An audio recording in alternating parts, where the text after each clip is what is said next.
Catus Maximus here. This time this is the standard roundhead Napa EverCraft 3/8" drive ratchet.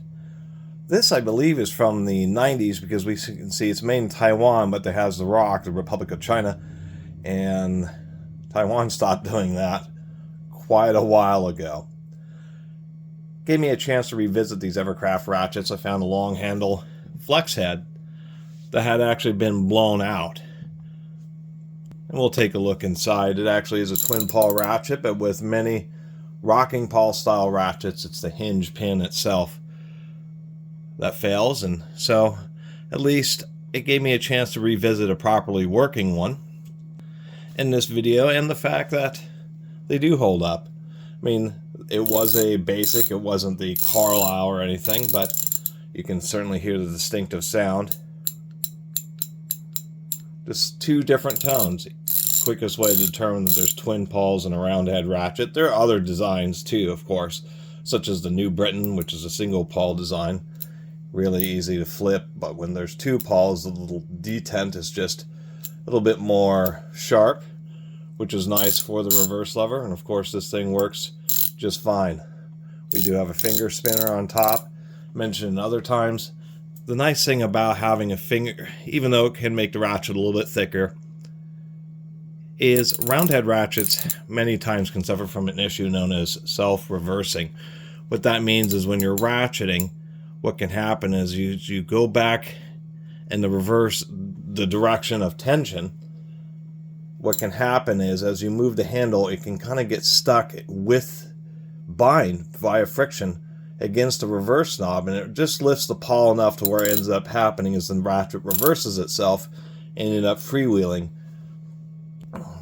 unintentionally. After that explanation, this ring means that there is no part of the reverse lever that makes contact with the handle, the moving part of the ratchet. So no self-reversing issues there. As far as anvil play, it's not the best. Round heads aren't known for the best. This one, for all intents and purposes, really isn't too bad at all. Let's just take a quick look inside. Give it a shot of lube. With these ratchet springs, it's just finding the edge and trying to get under it. Sometimes they have like a little hook. It doesn't actually appear like this EverCraft has a little notch at the end of the spring, so you gotta take a pick and kind of force it under it, and you got to be careful because this is kind of a situation where you can poke yourself pretty good. Just have to fidget with it for a second until you can get under it, and then you just unwind it. This one is actually kind of rusty and greasy. Pop it out. This is actually sided. We can see that there's a slight recess on this side where there isn't on this side, and perhaps you could actually get away with simply flipping this over so that the label actually faces the drive side, and that slight difference could mean the ratchet would still work properly but just take up all the slack. They do this kind of design. It is more basic. There is no like counterbore or machining like there is in other ratchets. It allows them just to simply drill a hole and run a broach through it.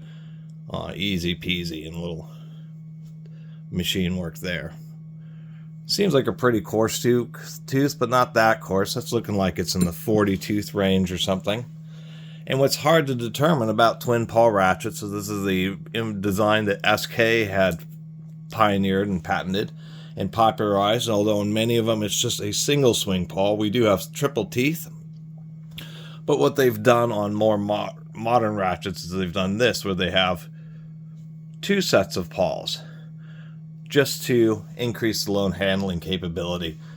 These pawls, of course, are rocking on little pins that go through them, and in the previous EverCraft ratchet and on many roundhead ratchets, instead of the teeth stripping out, it ends up that pin shears off. But still pretty strong when you have two sets of pawls. Sometimes these are actually offset a half tooth, so what it can do is each ratchet pawl is alternately engaging, so it means like if you have 40 teeth in the head, you can actually get 80 counts of movement. And some, they're just doubled up just to make the ratchet twice as strong. We can see that they're offset. Many times they're directly opposed to each other, but in this case we can see that they've offset them Not exactly sure why, but anyway.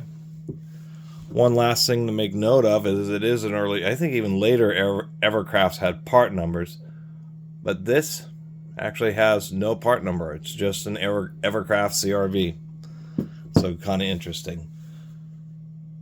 Really appreciate everybody who's been watching. See you next time.